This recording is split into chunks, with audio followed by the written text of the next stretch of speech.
Good evening dear students. आज हम 7th mathematics का चैप्टर नंबर 1 जिसका नाम क्या है इंटीजर्स, उसके एक्सरसाइज नंबर 1.4 को सोल्व करने वाले हैं। इस एक्सरसाइज के अंदर इससे पहले हमने 1 से 3 क्वेश्चंस किए थे। अब जो है वो 4th क्वेश्चन जो है उससे नेक्स्ट जो क्वेश्चंस हैं उनको सोल्व करने वाले हैं। सो स्टूडेंट्स, क्वेश्चन नंबर 4 के अंदर स्टेटमेंट दिया गया है, right 5 pairs of integers A and B.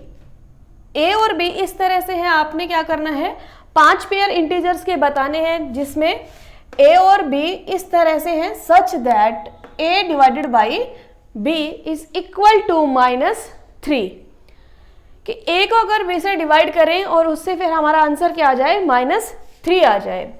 और इस तरह का एक एग्जांपल दिया है, one such pair is 6 - 2 because 6 divided by 2 is equal to -3। So students, हम इस तरह के पेयर्स जो है वो देखते हैं और क्या हो सकते हैं। इसका मतलब क्या है, यहाँ पे 6 को जब 2 को 6 से डिवाइड किया गया तो हमारे पास -3 आ गया, क्योंकि यहाँ पे जो 2 है वो -2 है, तो हमारे पास क्या आ गया -3। इसका मतलब क्या है कि जब हम इसकी टेबल देखते हैं 2 की तो 2 3 6, इसका मतलब जो 6 जो है इसके 3 उस पे आ जाता है। तो इसी तरह के पेयर्स हमें देखने हैं कि अलग अलग टेबल्स में जब 3 के ऊपर आ जाए तो वही इसका आंसर होगा। जैसे कि 15 डिवाइडेड बाई 5, और हम इसको -5 जो है वो लिखे क्योंकि हमें माइनस का 3 चाहिए ना कि पॉजिटिव। सो हमारा आ जाएगा आंसर -3। इसी को ही दूसरे तरीके से भी लिख सकते हैं, वो भी इसका पेयर हो सकता है -15 divided by 5 is equal to -3। आप इनको डिवाइड भी करके देख सकते हैं कि 15 divided by 5 is equal to -3। और पेयर्स देखते हैं हम इसके, 9 divided by -3 is equal to -3। दूसरे भी एक और पैटर्न से इसको लिख सकते हैं कि -9 divided by 3 is equal to -3। और इसके पेयर्स देख सकते हैं हम, 21 divided by -7 is equal to -3 and -21 divided by 7 is equal to 3। और भी पेयर आप बना सकते हैं, मेरे अलावा भी इसके आपके और पेयर्स हो सकते हैं। 12 divided by 4 -4 is equal to -3 and -12 is divided by 4 is equal to -3।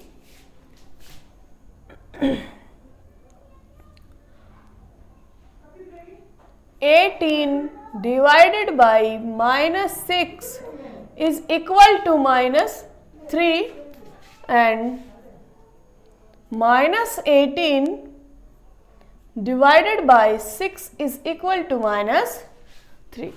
So students, ये पेयर्स जो हैं सारे के सारे इसी तरह के पेयर्स हैं। आप इसके अलावा और भी पेयर्स सोच सकते हैं और वो भी इसका आंसर हो सकता है, फिक्स आंसर इसके नहीं है। नेक्स्ट क्वेश्चन देखते हैं, the temperature at 12 noon was 10 degree Celsius above 0 if it decrease at the rate of 2 degree per hour until midnight। Statement में कहा गया है कि जो टेम्परेचर है वो टेम्परेचर देखा गया है कितने बजे, 12 नून, दोपहर के 12 बजे देखा गया है। तो जो टेम्परेचर है वो यहाँ पे 10 डिग्री सेल्सियस है, और ये 10 डिग्री सेल्सियस जो है अबाव जीरो है, ना कि बिलो जीरो। इसका मतलब जीरो से ऊपर अगर टेम्परेचर दिया गया है तो वो टेम्परेचर पॉजिटिव टेम्परेचर में आएगा, बिलो जीरो जाते तो वो नेगेटिव इंटीजर से उसको डिनोट करते। If it decrease at the rate of 2 degree per hour, 1 घंटे में टेम्परेचर 2 डिग्री सेल्सियस कम हो जाता है। अंटिल मिडनाइट, ऐसा कब तक होगा? मिडनाइट तक, आधी रात तक हर घंटे 2 डिग्री सेल्सियस टेम्परेचर कम होता रहेगा। At what time would the temperature be 8 degree Celsius below zero, किस समय पे टेम्परेचर जो है वो 8 डिग्री सेल्सियस होगा जीरो से नीचे। इसका मतलब ये 8 डिग्री सेल्सियस जो है वो माइनस में आएगा। What would be the temperature at midnight? Midnight पे टेम्परेचर कितना होगा? सबसे पहले हम पता करेंगे कि 8 डिग्री सेल्सियस कहाँ पे होगा। तो इसके लिए हम एक ग्राफ जो है वो ड्रॉ करते हैं कि हमारे पास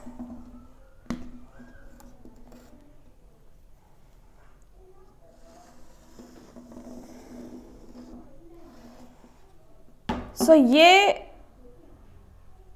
यहाँ पे जो है 0 डिग्री सेल्सियस और ये जो है 10 डिग्री सेल्सियस। 0 से ऊपर की तरफ जो डिग्री सेल्सियस है वो पॉजिटिव में है, बिलो ज़ीरो सारे के सारे नेगेटिव में है। हमें 10 डिग्री सेल्सियस पे, क्योंकि हमारा जो टेम्परेचर है 2 degree Celsius per hour decrease हो रहा है, तो इसलिए 2 के हिसाब से ही निशान इस पे लगाते हैं। 10 डिग्री सेल्सियस के नीचे 8 degree Celsius, then 6 degree Celsius, then 4 degree Celsius and then 2 degree Celsius. अब ये 0 से ऊपर 10 डिग्री सेल्सियस तक हो गया। यहाँ पे हमारा टाइम जो है वो 12 नून है, ठीक है।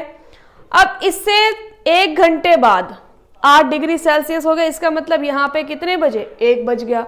इसके नीचे 6 डिग्री सेल्सियस मतलब 2 बज गए हैं, 4 डिग्री सेल्सियस 3 बज गए हैं, 2 डिग्री सेल्सियस 4 बज गए हैं, और 0 डिग्री सेल्सियस पे टाइम जो है वो 5 PM हो गया है, 5 बज गए हैं, इसका मतलब शाम के 5 बजे हैं।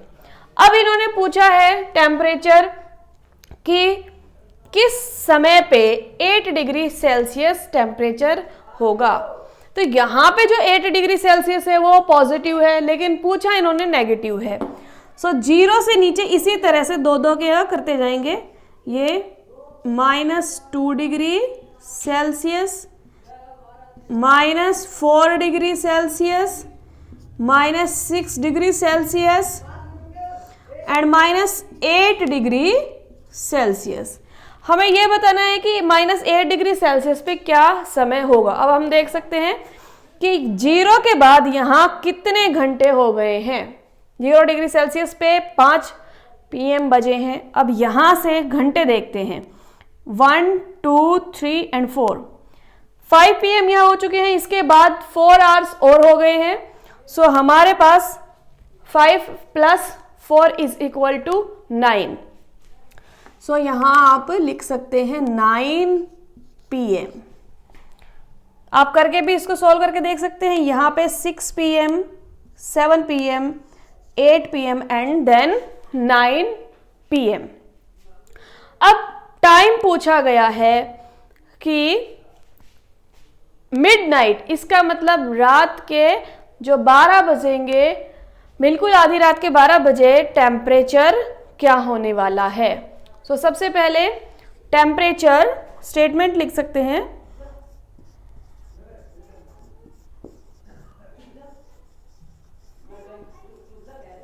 Temperature at 12 noon = 10 degree Celsius. दिन के 12 बजे, दोपहर के 12 बजे हमारा टेम्परेचर 10 डिग्री सेल्सियस था। टेम्परेचर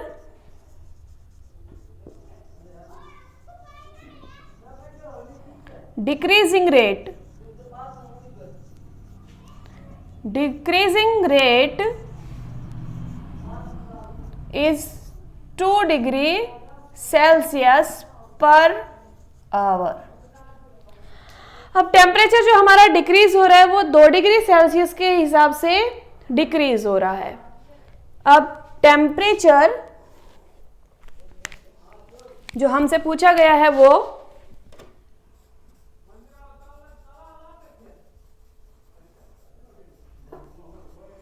टेम्परेचर पूछा गया है कि 8 डिग्री सेल्सियस एट 9 PM, ये हमसे पूछा गया था। 9 PM पे कितना टेम्परेचर था? At 9 PM is 8 degree Celsius. 9 बजे हमारा टेम्परेचर जो था 8 डिग्री सेल्सियस था, लेकिन ये 8 डिग्री सेल्सियस बिलो जीरो था। इसका मतलब जो ये टेम्परेचर था माइनस का 8 डिग्री सेल्सियस हो गया। अब पूछा गया है कि मिडनाइट का टेम्परेचर आप बताइए। अब देखिए रात के 9 बजे हैं और मिडनाइट होने में 3 घंटे शेष हैं। 3 घंटे बाद मिडनाइट हो जाएगी। सो -8 में हम 6 डिग्री सेल्सियस भी जोड़ सकते हैं, क्योंकि 3 घंटे में 2 के हिसाब से डिक्रीज होगा। इसका मतलब हर घंटे 2 डिग्री सेल्सियस डिक्रीज हो रहा है, तो 3 घंटे में कितना हो जाएगा? 6 डिग्री सेल्सियस डिक्रीज हो जाएगा। तो आप करके भी देख सकते हैं यहाँ से कि यहाँ पे कितना होगा? -10 डिग्री सेल्सियस, फिर -12 डिग्री सेल्सियस, फिर -14 डिग्री सेल्सियस। अब देखिए 3 जो है वो 3 बार टेम्परेचर डिक्रीज हो चुका है, तो यहाँ पे टाइम आएगा 10 PM, 11 एंड 12। ये रात के 12 बजे हैं जिस पे टेम्परेचर हमारा आया -14 degree Celsius. So temperature at midnight is कितना आया? -14 डिग्री सेल्सियस। सो रात के 12 बजे हमारा टेम्परेचर आ गया -14 डिग्री सेल्सियस। ये हमारा आंसर होगा। ये दोनों आंसर्स हैं। अगला क्वेश्चन देखते हैं। इन ए क्लास टेस्ट, एक क्लास है और उसके अंदर एक टेस्ट ऑर्गेनाइज किया गया है, जिस क्लास टेस्ट में +3 मार्क्स, 3 मार्क्स पॉजिटिव मिले हैं करेक्ट आंसर देने पे, -2 मार्क्स गिवन फॉर इनकरेक्ट, गलत आंसर देने पे -2 मार्क्स आपको मिलेंगे। और अगर कोई आंसर नहीं दिया तो आपको कोई मार्क नहीं मिलेगा, 0 मार्क आपको मिलेंगे। अब यहाँ एक कंडीशन दी गई है। एक स्टूडेंट है यहाँ पे राधिका, दूसरी स्टूडेंट है यहाँ पे मोहिनी। राधिका जो है उसने 20 मार्क का स्कोर किया है। सो राधिका को जो मिले हैं वो एक्चुअल में 20 मार्क मिले हैं। अब क्या कहा जा रहा है कि if she has got 12 correct answer, अगर उसने 12 सही उत्तर दिए हैं, how many questions she has attempt incorrectly, तो आप ये बताइए कि उसने गलत क्वेश्चन कितने किए हैं। ये राधिका के बारे में पूछा गया है। सो राधिका के सबसे पहले मार्क्स हम लिखेंगे, राधिका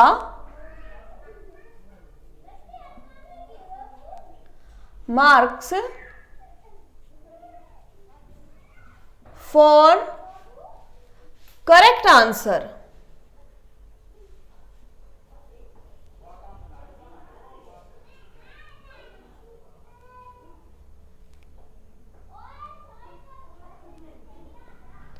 अब ये कितने हैं करेक्ट आंसर्स के लिए?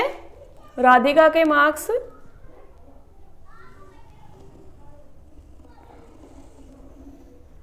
सबसे पहले हम ये देखेंगे कि उसने आंसर कितने करेक्ट करे हैं। तो उसने करेक्ट करे हैं 12 क्वेश्चंस।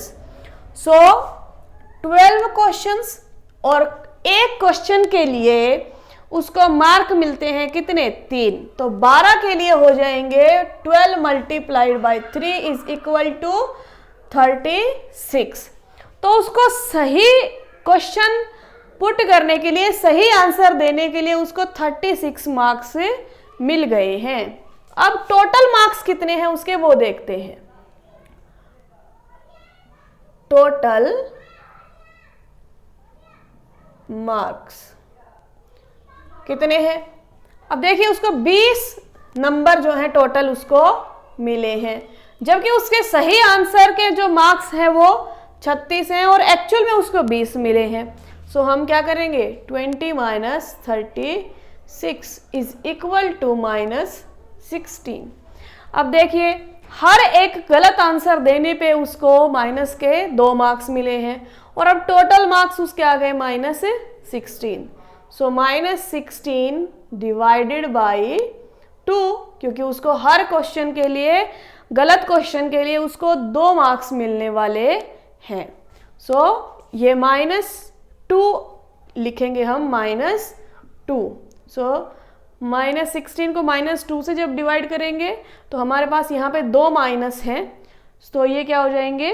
पॉजिटिव में कन्वर्ट हो जाएंगे, क्योंकि ये ओड नंबर से इवन नंबर है। सो 8। सो नंबर ऑफ क्वेश्चंस जो आ गए वो कितने आ गए? 8। उसके जो गलत करे हुए क्वेश्चंस का नंबर था वो कितना आ गया? 8। सो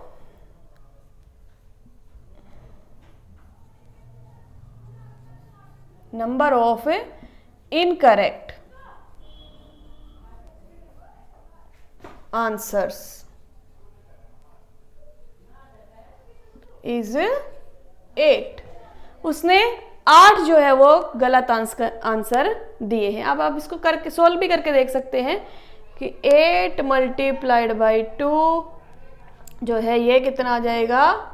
16, क्योंकि 8 जो है यहाँ पे माइनस का आएगा, सो -16। सही के लिए उसको नंबर मिले हैं 36, गलत के लिए उसको नंबर मिले हैं -16।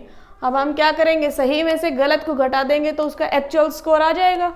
सो 36 माइनस 16 इज इक्वल टू 20। ये उसके टोटल मार्क्स थे जो दिए गए थे। ये हमने इस क्वेश्चन को क्या किया है? चेक करके देख लिया है कि क्या ये सही भी है या नहीं है। सो आप यहां तक ही कर सकते हैं इसको। अगर आपने यहां तक इसको सोल्व कर दिया तो ये आपका सही माना जाएगा। इसी तरह से मोहिनी का भी सोल्व कर सकते हैं। सो मोहिनी मार्क्स for correct answers कितना आएगा? अब मोहिनी ने करेक्ट आंसर कितने करे हैं? 7 करे हैं। So 7 multiply by 3 is equal to 21। उसने 7 आंसर्स को सही किया है। सो एक आंसर के हिसाब से उसको 3 मार्क मिलेगा। सो 21 जो है ये आ जाएगा। अब बात आती है कि उसके टोटल मार्क कितने हैं। टोटल मार्क्स जो है उसके हैं -5। सो हमारे पास ये उसके करेक्ट आंसर के मार्क हैं, ये उसके टोटल मार्क हैं। सो हम इसमें से -5 21 को घटाएंगे। सो ये पॉजिटिव था और इस तरह भी आप इसको लिख सकते हैं, माइनस प्लस का 21 और ये हो जाएगा -5 माइनस 21 इज इक्वल टू -26। अब देखिए उसको हर एक गलत आंसर के लिए मिलते हैं -2 मार्क्स और टोटल मार्क्स उसको अब आ गए -26। So -26 divided by -2 is equal to 13। So number of incorrect answers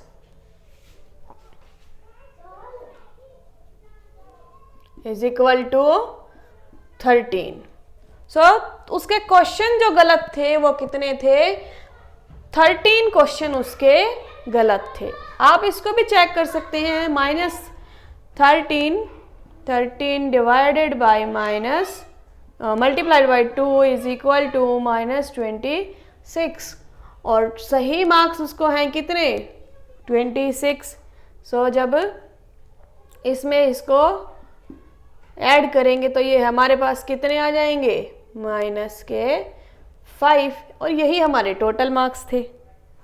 so आप इसको यहाँ तक ही सॉल्व करेंगे तो भी इसका आंसर सही आपका माना जाएगा। अगला क्वेश्चन हम देखते हैं। An elevator descend into a mine shaft at the rate of 6 meter per minute. एक एलिवेटर है, एक लिफ्ट है जो कि 6 मीटर प्रति मिनट के हिसाब से 1 मिनट में वो 6 मीटर चली जाती है नीचे। If the descent start from 10 meter above the ground level. अब शुरुआत कहां से करी है? 10 मीटर ग्राउंड लेवल के भी ऊपर। How long will it take to reach -350 meters. अब वो 350 मीटर नीचे कितने टाइम में पहुंचेगा?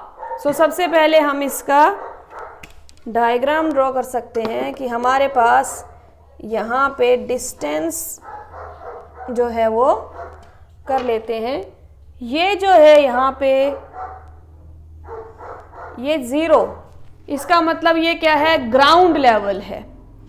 ये 0 मीटर है यहाँ पे और इससे ऊपर यहाँ पे 10 मीटर्स है, क्योंकि 0 के ऊपर पॉजिटिव में आएगा और इधर नीचे कितना आएगा?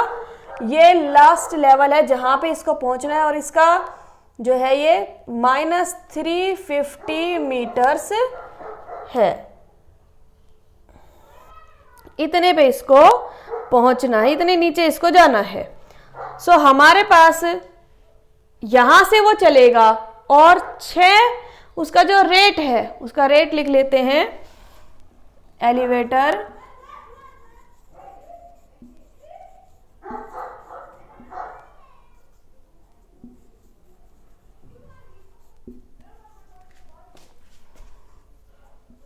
descends at the rate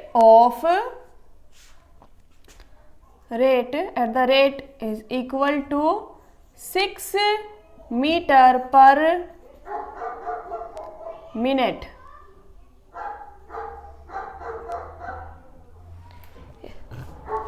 एक मिनट में कितना पहुंच जाता है? 6 मीटर नीचे पहुंच जाता है।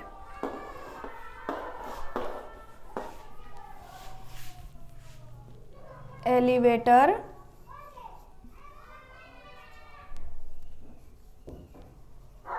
descends at the rate of 6 meter पर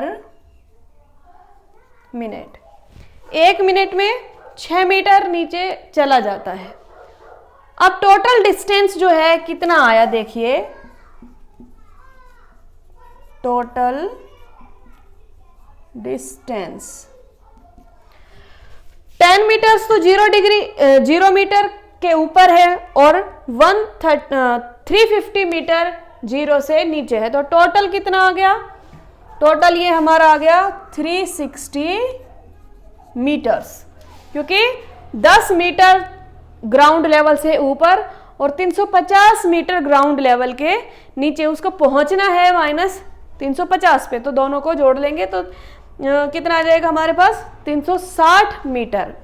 अब देखिए उसका रेट है 6 मीटर प्रति मिनट के हिसाब से और पहुंचना है उसको 360 मीटर पे।